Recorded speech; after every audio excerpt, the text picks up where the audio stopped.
You're listening to the Life with Old Dogs podcast, and I'm your host, Dawn Mimnaugh, primary caretaker of all of our wonderful senior German Shepherds right here at Woody's Place Senior German Shepherd Sanctuary.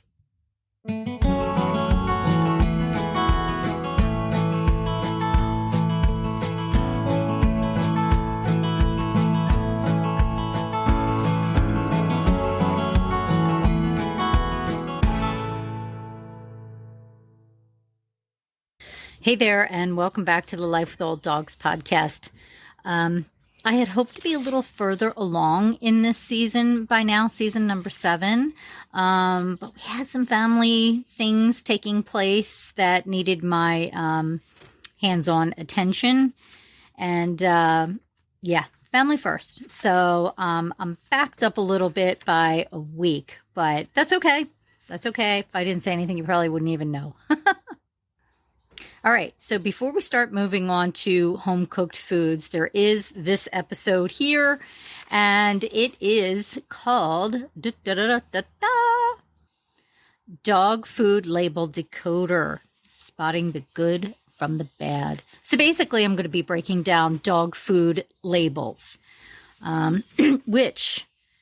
I don't know if you know this or not, but the dog food industry is largely unregulated, which can be pretty darn scary for many of us, especially considering dogs are, for many of us, our family, and for some people, even their children, their furry children. So that's really pretty scary to think that the food they're eating is coming from a largely unregulated money-making industry.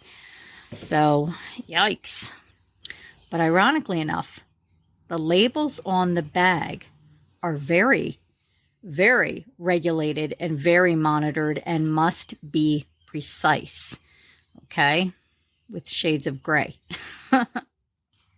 So, basically, reading dog food labels can be as clear as a septic tank. True story. All right, let's start with who regulates the pet food industry. It is actually the FDA, okay, the Food and Drug Administration, who regulates the pet food industry. So most people think it's AAFCO who regulates the pet food industry. AAFCO is the Association of American Feed Control, and their officials actually have no authority over the pet food industry regulation of. So I'm going to read you something that is taken from the Truth About Pet Food website, which is phenomenal. If you have not checked it out, check it out. It's called The Truth About Pet Food website, and I'll be sure to include their website information in the show notes for this. But this is taken right from their website. The Association of American Feed Control Officials has no regulatory authorization over pet food. AAFCO is an independent organization consisting of the State Department of Agriculture and FDA members. AAFCO writes model bills, which are typically accepted as law, state law. However, not all states accept that. AAFCO has established the nutritional requirements of cat and dog food to meet a complete and balanced claim. Has established legal definitions of all pet food, animal feed ingredients, and labeling requirements of pet food. Not public information owned by AAFCO. Okay, so basically this organization, which is a private organization, is basically setting all the guidelines for the pet food industry, good, bad, or indifferent. And I don't know if you know this or not, but pet food companies are permitted to join AAFCO. I mean, I don't know how you feel about that, but I don't think I like that. I think I mean, I'm not feeling too good about that. That's kind of like letting the fox in the hen house, if you ask me. So just my thought. Okay, so let's back up a little here. Let's talk about their legal definitions, their own legal definitions, right? I'm going to read something else here to you from the same site that I was just telling you about. So they have their own definitions of ingredients for dog food, which may not be what you or I would think the definitions should be. For example, and I'm reading this here. For example, cows become beef because they die in a slaughterhouse, and then they're either labeled for human consumption or they're they're contaminated. Mikey, one of the sanctuary kitties here, he likes to get in on the videos here. So whatever goes to contamination goes into animal feed. All right, that's so. And when we talk about contamination, it could be pretty bad, or it could be like a tumor on a leg of the cow that didn't get accepted for human consumption. So it got nixed and went to the contamination side, if you will, of the slaughterhouse. But that doesn't mean that the whole cow is sick. There's still probably good meat on there that could be used. So it's not all bad, but here's the kicker. AFCO says for feed, pet food, cows don't have to die via slaughter. They can already be dead from disease. And then that's going into your dog or cat food. So that animal is already dead from disease. Okay? That just angers me. That just angers me, especially because, again, getting back to the marketing tactics of the big pet food manufacturers that I was talking about in the first episode of this podcast, or this season, season 7, they'll place a big old piece of juicy red meat on the bag with a bunch of, healthy and delicious and vibrant colored fruits and vegetables and sweet potatoes and stuff like that, because they want you to believe that's what's in the bag. But it could actually be a diseased animal that your dog is getting a part of. And as I indicated, that angers me. It should anger you as well. Because once again, it's not cheap, right? And we work hard for our money, and we want what's best for our dogs and our cats.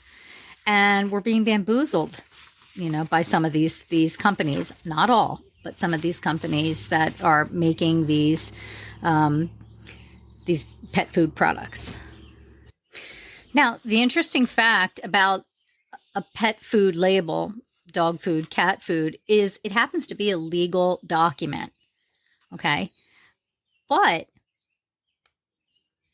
again, there's shades of gray. There's definitely interesting twists and turns that take place on these labels in terms of the ingredients or how the ingredients are laid out in the list of ingredients, which can be very, very deceptive. So I'm trying to help you today learn how to read this legal document on the back of your dog food bag and know what to look for so you're not being bamboozled too. Okay, so on every let's just say kibble, every dog food bag, the label has to include the name of the product, the brand, whether it's what species it's appropriate for, a list of the ingredients, the guaranteed analysis, the nutritional adequacy statement, feeding directions, a calorie statement, and it should have the manufacturer's information on there as well. And I'm going to incorporate a picture in the show notes if I can, so you can see what I'm talking about. But I did print it out there. Just going to hold that up for you so you could see. That's a pretty good label right there. Okay, and it has everything that it should legally have on there. Now, ironically, pet food labels, they basically provide limited nutritional information, and they only really focus on the basic or minimum nutrient levels.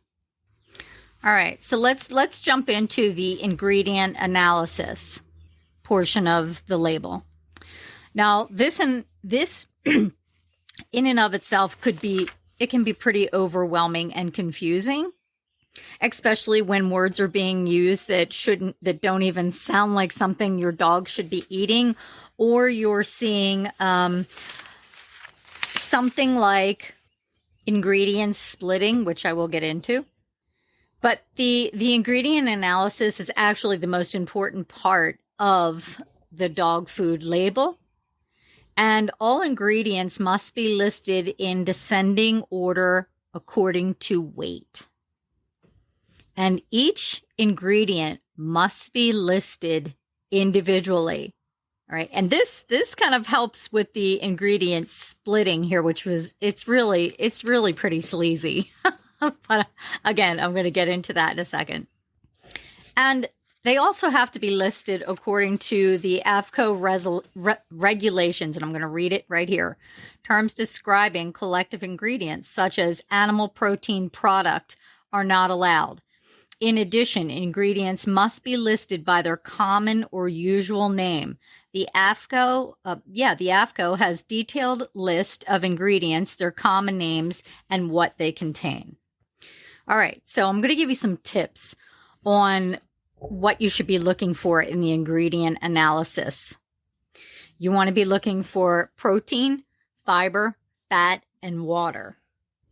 Okay, and the breakdown of that should be listed in the guaranteed analysis. Okay, that's the part of the pet food label that kind of looks like a report card, if you will. And again, it tells you how much protein, how much fat, how much fiber, and how much water is in the bag or can of dog food, along with some other additional information. For example, the protein part. If it says on the bag that it contains 10% protein, the guaranteed analysis will make sure that it reads 10% protein.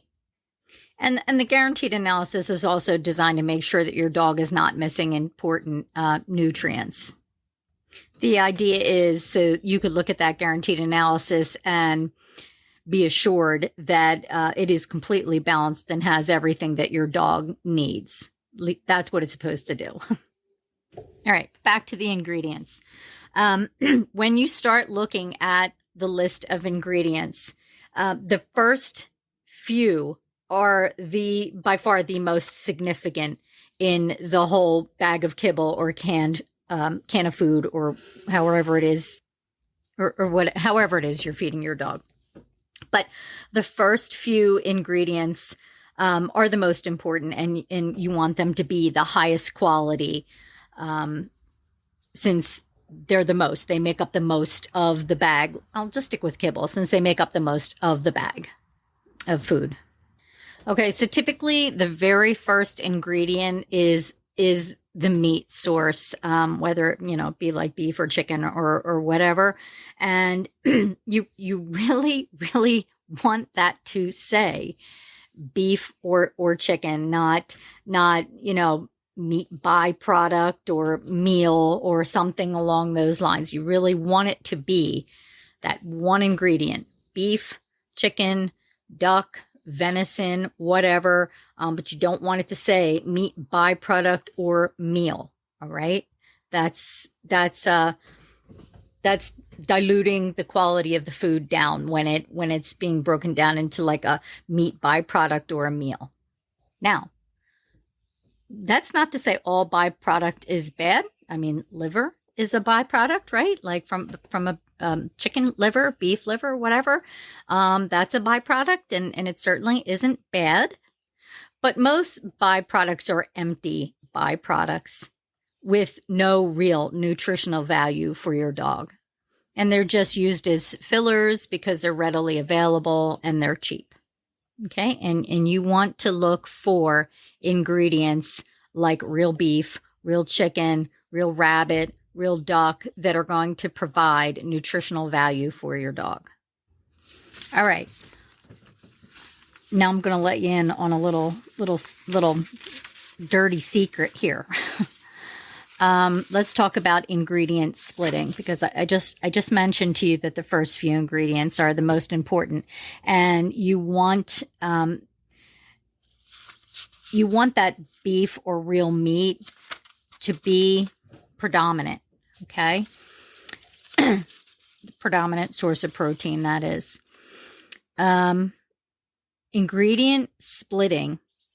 It's a common practice in the pet food industry where they split like it's pretty much a cheaper ingredient like peas into several different smaller components. Okay.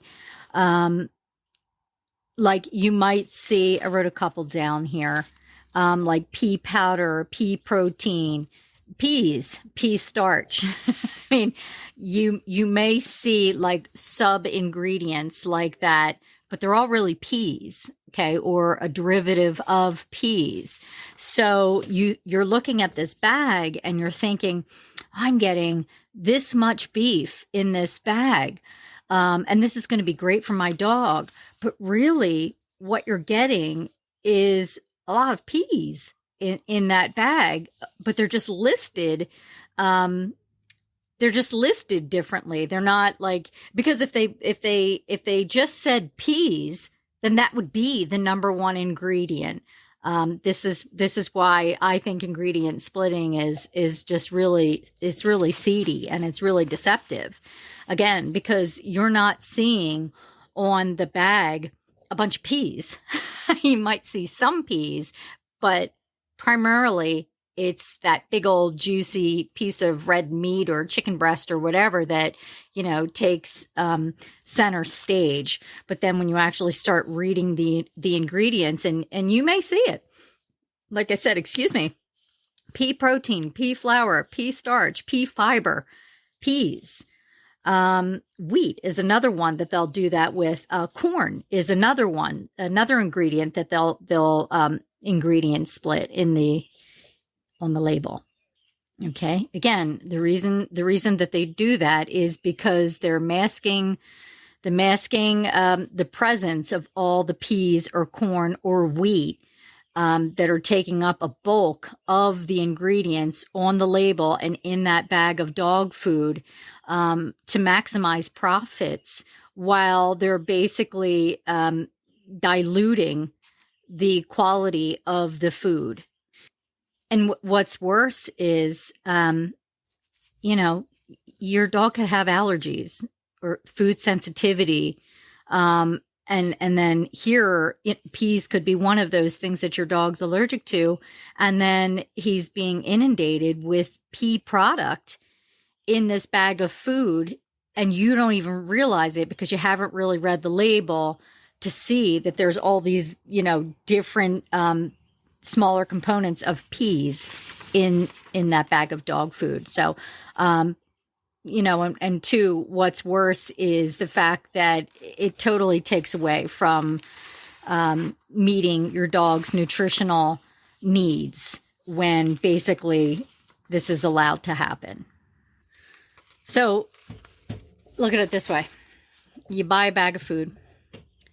It has meat byproduct or meat meal or something like that as the first ingredient.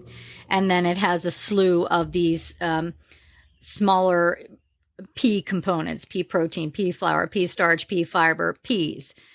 So basically then what your dog is eating is 80% peas and 20% poor quality meat. No wonder there's such a high rate of things like allergies, autoimmune disease, and even cancer. All right, here's another thing about the ingredient list. The further down you go, the smaller the ingredient is in the bag. So let's just say one of their marketing techniques is, loaded with antioxidants. And of course, on the bag, they have pictures of blueberries or something, nice, lush, juicy, plump blueberries. And you're thinking, oh, blueberries are good, right? Loaded with antioxidants, just going to be great for your dog, lots of vitamins and stuff like that. And you're feeling good about it. But let's just say it's listed way far down after salt. And I'm going to get into salt here in a second. Well, you could have, like I said in the other podcast, you could have a 40-pound bag of kibble with, a blueberry in it, basically. It's like, that's nothing really. But again, it's in there, right? You stuck that one blueberry in that bag, mixed it all up with all the rest of the food, cooked the crap out of it. And they put it in there. No doubt about that. But it's not going to be any benefit. Your dog's not going to get any benefit from it like you're thinking they're going to get. So be mindful of that. The further down the list of ingredients, the smaller the amount in the bag is. Now I'm going to tell you about the salt divider rule. Okay. The salt divider rule was coined by Dr. Marion Nestle. And I'm going to read it to you. Essentially, it says that because pet foods generally use similar formulas set by AAFCO standards, consumers can establish a rule of thumb. Any ingredient that follows salt in the ingredient label must make up less than 1% of the diet. Okay? Any ingredient after salt only makes up 1% of the diet. All right? So that's what I was telling you about the blueberry. If it comes after salt, you got one blueberry in a 40-pound bag of food. Okay? So I just want to back up a second. I don't want you thinking I'm hating on peas or anything like that. They do have nutritional values such as manganese, phytonutrients, and fiber. But just like anything, they do need to be served in moderation, and they certainly shouldn't be making up 80% of our dog's meal. Okay, so before I move on to the nutritional adequacy statement, I do want to read something else to you from AAFCO. So it's all in the wording, okay? There's more to the product name than clever marketing. The name will actually give you the first clue about the ingredients. Because so many pet owners base their buying decision on specific ingredients, brands will try to highlight the ingredients in the product name, but it's all in the wording. AAFCO has 4 rules. Here we go. The 95% rule. At least 95% of the product must be the named ingredient. For example, chicken for dogs or salmon for cats. Must be at least 95% of chicken or salmon, respectively. In addition, this main product must be at least 70% of the total product when counting the added water. That's typically for canned food. According to AAFCO regulations, the remaining 5% of the ingredients will be those required for nutritional reasons such as vitamins and minerals and a small amount of any other ingredient. All right, that's the 95% rule. That's a pretty good rule. All right, the 25% rule. When you see products named beef dinner for dogs, chicken and sweet potato entree, or lamb platter, for example, this is the 25% rule in action. If the named ingredients comprise at least 25% of the product, not counting the water for processing, but less than 95%, the product must include a qualifying term such as dinner, entree, or platter. Okay? Counting the added water, the named ingredient still must comprise 10% of the product. If more than one ingredient is included in the dinner, the combination of the named ingredients must total 25% of the product and be listed in the same order found in the ingredients. Okay, so basically, any bag or can of dog food, cat food, whatever that has meal, platter, or entree most likely only contains about 25% of meat, and we're not even sure really whether that's quality meat or not, unless it is canned with water, then about 10%, which makes the meat almost non-existent for our dogs. I mean, really, like, what is in that food? That's horrible, horrible. All right, so you're best to stick with one meat source that should be 95% of the ingredients, or possibly two meat sources, like maybe chicken and duck or something like that, but they still should equal 95% of the ingredients. Okay, rule number 3 is the with rule, WITH rule, and I'm going to read it to you. When you see a dog food label such as doggy dinner with beef, the with ingredient needs to only be 3% of the product.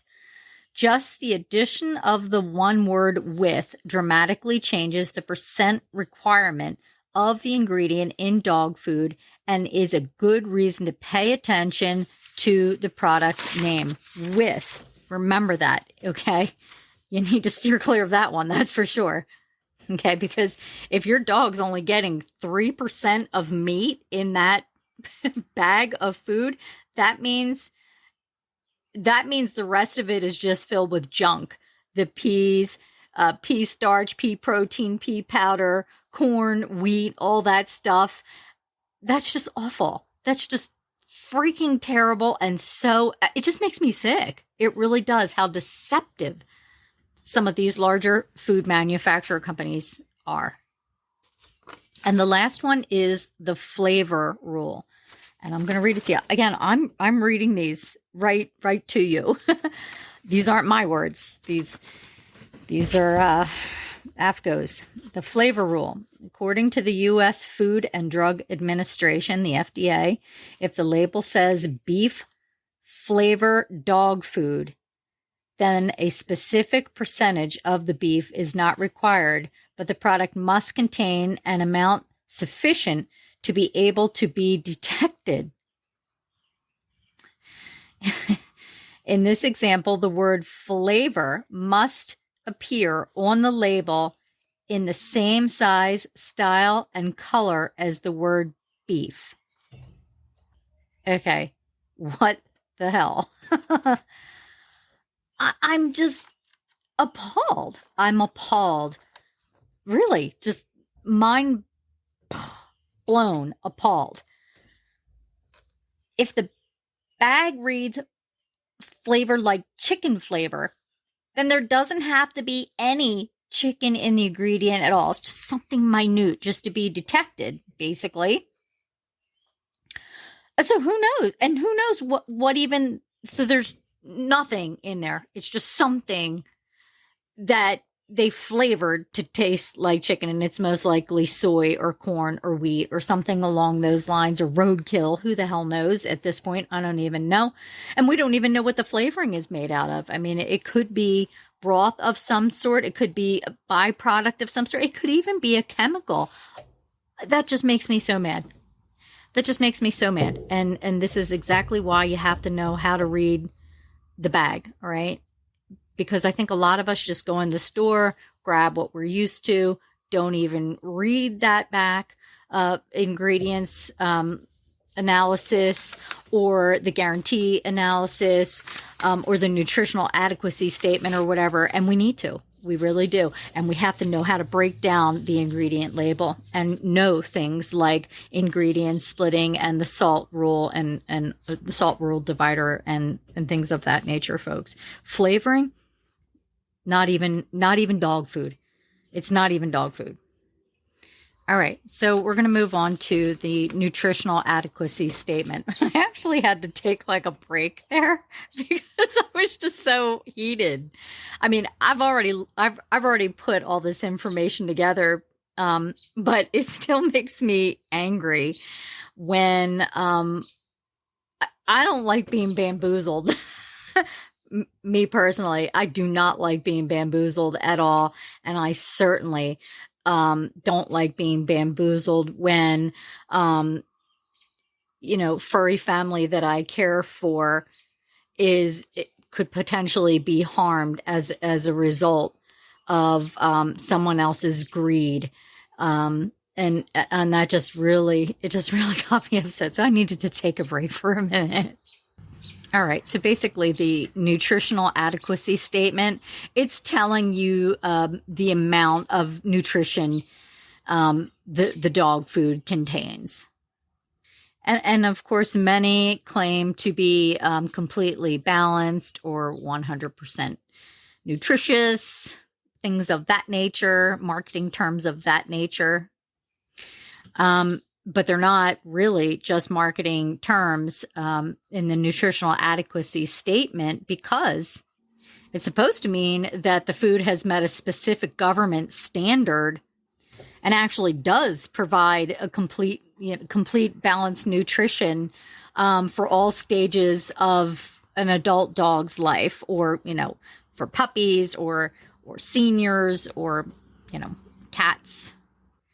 And basically, they have to prove that the food does contain a proper amount of the ratio of essential nutrients for the needs of the dog, for the needs of the dog to be healthy.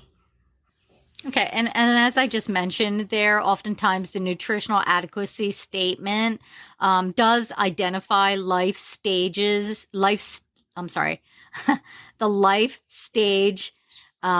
the food is appropriate for. For instance, like I just mentioned, it could be all life stages, or puppies, like growth, or weight maintenance, or senior and geriatric. But ironically, that's not really true for seniors and geriatric dogs, because this is from the FDA. Okay, I'm going to read this to you from the FDA. There is little information as to the true diet needs of these more specific uses, and no rules governing these types of statements have been established. Thus, a senior diet must meet the requirements for adult maintenance, but no more. All right. So when you think you're buying that big old bag of dog food for your aging dog, it may have the nutritional adequacy statement on the back, but it just has to be for an adult dog. It really doesn't have to be for a senior dog. And if it's from the big conglomerate pet food manufacturers, it probably doesn't. All right, next up on the label will be the feeding guidelines and directions. And just a little fun fact for you, the feeding directions and guidelines, they're not regulated. Regardless of what the package says, they're not regulated. But this portion of the label, it's really straightforward. I'm sure you've all seen it. The label tells you how much food your dog should be having daily, based on their weight, their size, their activity level, things of that nature. But of course, we all know that there are other factors that may influence their food intake, whether it may be they have something like a thyroid issue that's, or Cushing's disease or something along those lines. So, for instance, I have Nona and Savvy here, and they're about the same weight. They're both about 80-pound German Shepherds. They're both around the same age, 11, 12 years old. Nona actually gets a little bit more than Savvy in terms of food because she burns it off quicker. And she's a little more neurotic. she's definitely more nervous. Anytime a dog, any of the other residents get up or I get up or something, she automatically jumps up and thinks we're doing something where Savvy really doesn't. So, you know, this is subjective, the feeding guidelines, right? And oftentimes on the label itself, it will give you really like about maybe a quarter of a cup to a half a cup playroom for like, you know, an 80-pound dog or something like that. So it's pretty straightforward, this part of the label. All right, but basically, these guidelines are also put into place to ensure that your dog's nutritional needs are being met. And basically, they're saying if you have an 80-pound dog, they're most likely going to need 4.5 cups of this kibble every day to make sure that those nutritional needs are met. But again, if you know you're buying a low quality dog food, they're probably not being met anyway. This is why I really, really stress if, first of all, home cook or even raw, dehydrated, freeze dried, you know, all those good variations of dog food. But if you are going to do kibble or canned, I'm not opposed to canned, but if you are going to do kibble or canned, mostly kibble, please make sure it is a high quality bag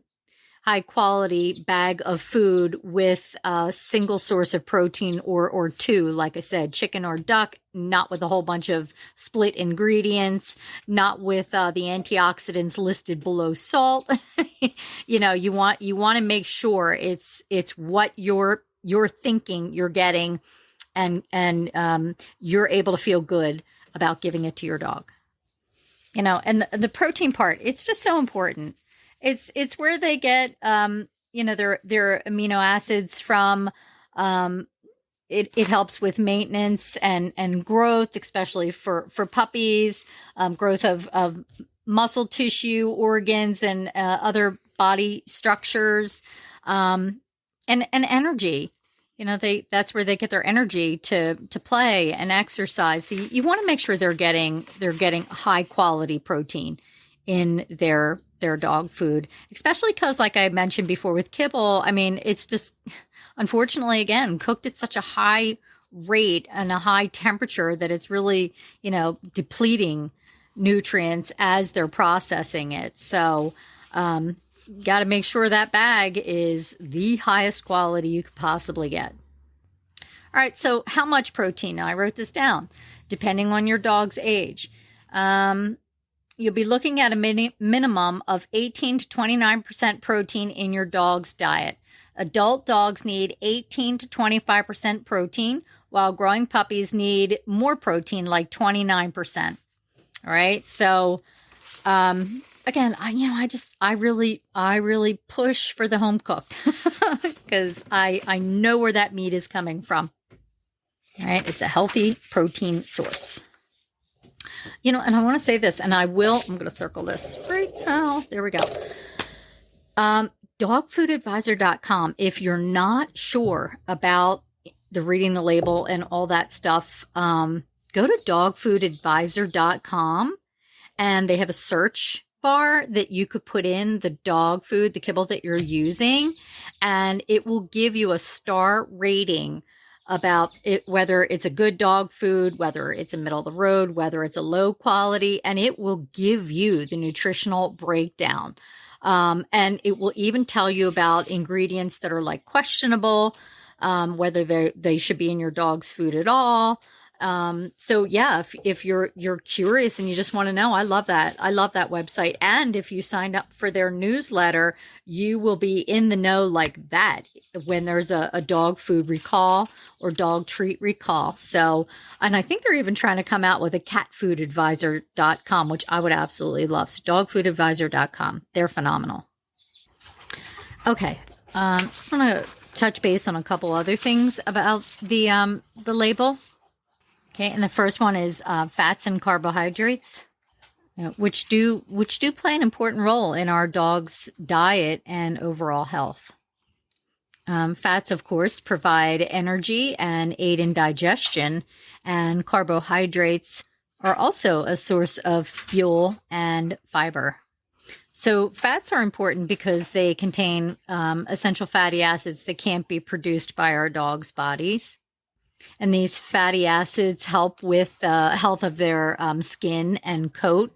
I have a couple of residents here that have issues big time with that, Atticus and Brutus, constantly. Actually, their coat is good. It's their skin that's definitely rough, and I'm always trying to put like salmon oil in their food or something along those lines. And green-lipped mussel. That's another one. That's our favorite one, green-lipped mussel. And of course, essential fatty acids also help with the immune system and their brain health. And I have little Mr. Brutus standing here right now, looking at me going, did I miss the evening walk? His brain is sharp. He knows he missed it. But obviously, whether, we don't want bad fat. So, but if it's a good fat, obviously, we still have to have some sort of balance, because even too much of a good fat is not good. And on that note, I'm not opposed to animal fats, like a good quality beef fat, as long as it's grass-fed, pasture-raised, grass-fed, and not grain-fed. There is a difference. Saturated fats provide our dogs, just like us. They provide our dog with energy and vitamins like A, D, E, and K. But again, too much saturated fat is it could lead to health problems, just like it could with us, whether it's grass-fed or not. And I just want to touch base on that for a second. So I think there is a difference, whether it's grass-fed or grain-fed. Grain-fed beef can cause a host of problems, like chronic inflammation. So I try to stay away from that as much as possible. Anyone who knows me knows I buy beef from a farmer. I even buy Wyoming beef and have it shipped here, because I know where it's coming from. I trust the people who are raising the cattle, that they are doing exactly what they say they are doing. That it's grassed, prairie raised, grass fed, grass finished, and that's important to me. So I use that for myself and Mr. Woody's Place and the residents here of Woody's Place. But all in all, I mean, I would say the best way to go would be with essential fatty acids, which are polyunsaturated fats, for your dog's health. Again, that would be like omega-3s and some omega-6. Again, we like green-lipped mussel. Eggs is another great source, but pasture-raised eggs, again, I know people think I'm just kooky when I start talking about this, but it is true. So I've had chickens for a very, very long time now, and my chickens are just out. They're just out. They're in a building right now because it's dark outside. I do lock them up at night, but during the day, they're just out. They're just out with the goats doing chicken things, while the goats do goat things. And, they have we literally have buildings they can go into, if it's raining or inclement weather. There's places for them to hide. If, there's predators, we're all fenced in here. And then we have areas that are fenced in. Anyway, I don't even want to get on that topic, but the reason I say pasture raised eggs, for omega-3 fatty acids is because when you buy eggs at the grocery store, number one, I hate to break it to you, they're old. Try to do the float test sometime. If your egg floats, it's old. It's like 30 days or more, which I think is kind of gross. But anyway, they have less cholesterol in them because chickens truly are happier when they're just strutting around doing their thing without too much confining them, without too much stress. They don't produce as much cortisol as they do when they're factory farm raised chickens, in this 12 by 12 or 14 by 14 area with 2 or 3 other chickens, stepping all over each other and stuff like that, or smashed in these buildings, which they claim are cage free. Okay, they're not in cages, but they're still smashed into these buildings that they can't even walk around, and they're diseased, and some of them are dying even. It's just terrible. So those eggs are not as healthy. This is why so many people are jumping on the bandwagon of getting chickens. Part of the reason, I should say. Because they know that farm fresh eggs really are healthier. You can tell just by the yolk itself. In the store, when you get the yolk, they kind of look yellow, just pale, like anemic looking. That's not how they're supposed to look. They're supposed to be like an orange color. And that's how our eggs are here. And I feel really good about providing them to my family, myself, my family, and to the residents of Woody's Place. So if you're going to use eggs as a source of omega-3 fatty acids, try to get them from a local farmer if you don't have your own eggs. Literally, just go to a farm stand if you can and buy them from the farmer directly, or somebody who might have a backyard flock that you might know about. Yes, you're going to pay a little bit more, but they certainly are better for you and your dog. So you want to aim for about 10% of your of healthy fats for your dog's total daily diet. All right, about 10%. Now, as for carbohydrates, you want to avoid starchy carbohydrates like potatoes or white rice and stuff like that. I mean, I know people want to do white rice if their dog is sick, maybe has some GI upset or whatever. Try to do brown rice instead of white rice. But if that's all you have, then that's okay. But you don't want to do that on a regular basis. But approximately 5 to 10% tops of complex carbohydrates in your dog's diet is fine. That would be things like oatmeal and quinoa. I love doing oatmeal and quinoa for the dogs, and they love it too. So stick with the complex carbohydrates. I mean, if you think about it, it's just like us. They're better for us too. And the last thing is, it's a red flag for me. It's any sort of artificial additives and preservatives. Okay, we all know that there are potential implications to our dog's health when there are things like additives and preservatives listed in the ingredients and found in the food itself.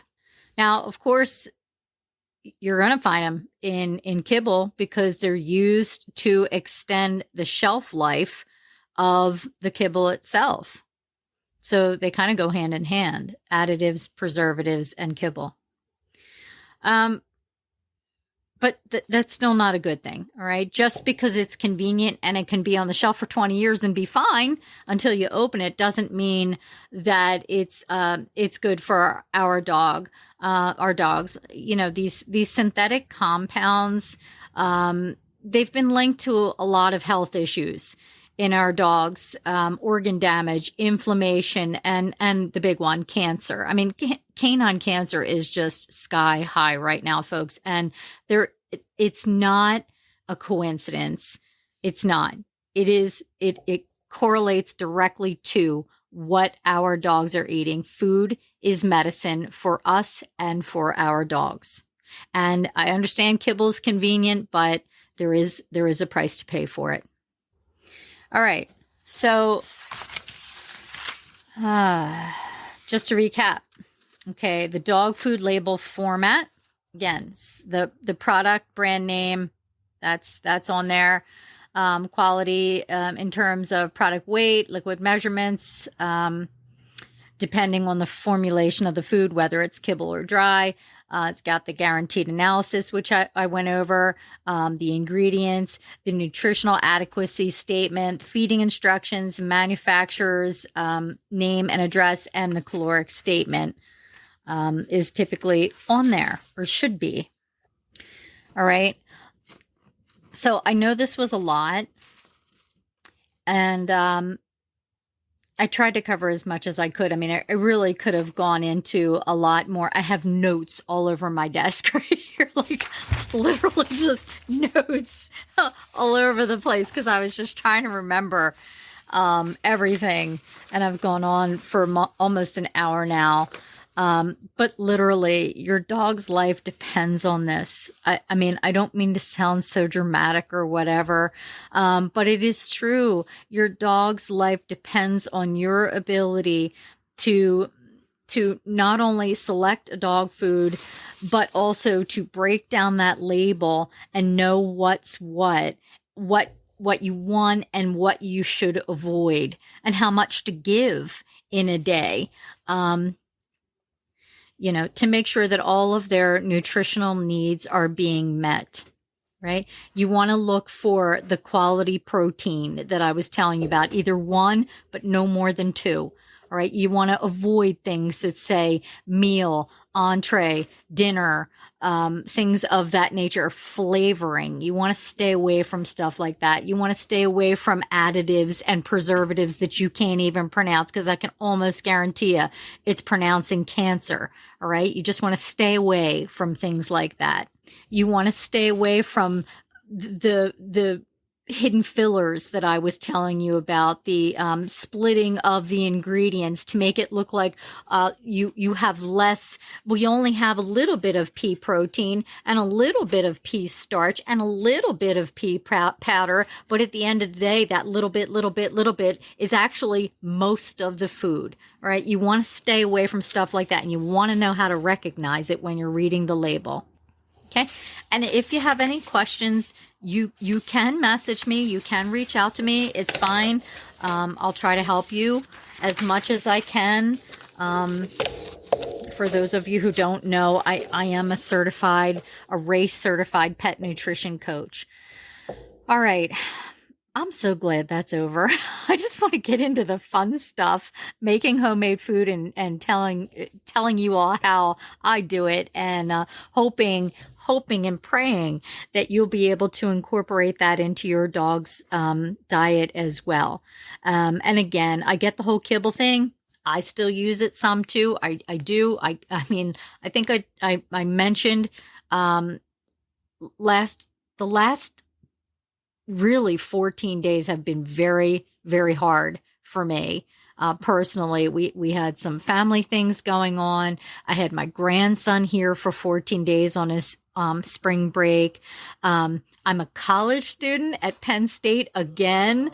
I decided to go back to college, and I had 3 midterms in the last week, and I hosted Easter brunch on Sunday.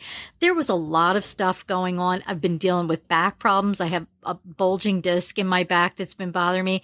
There's been a lot that's been going on. So I have relied more on kibble in the last 14 days than I have in a very long time.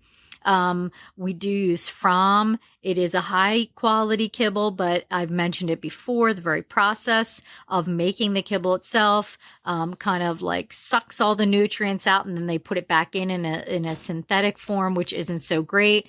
But I still do, like when I'm doing like, the kibble, I'll put canned on top, and it's usually a higher end canned. Or I do home cooked, and I give them all like home cooked on top of the kibble.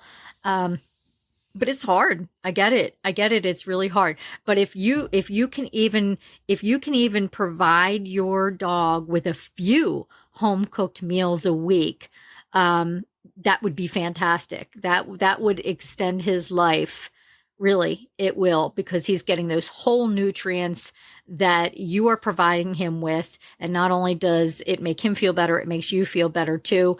And one thing we're going to talk about moving forward is not every freaking meal you cook for your dog has to be perfectly nutritionally balanced. I don't care what some of these influencers online are saying. This is why people don't do it, because they get so overwhelmed with what they can use, what they can't use, measuring this, measuring that, that they're just like, I can't even deal with that. I've got enough on my plate. Every meal does not have to be perfectly nutritionally balanced for your dog. It's not for us, right? And we're here. But you do want to aim for meeting their nutritional needs within a certain amount of time, like a week or something like that. And we're going to talk about it, okay? But I had to cover this first. These are all my notes. Double-sided. I don't know. Probably got about 10 pages here, but I'm so glad that's over. And I hope this helped you. And until next time, be well.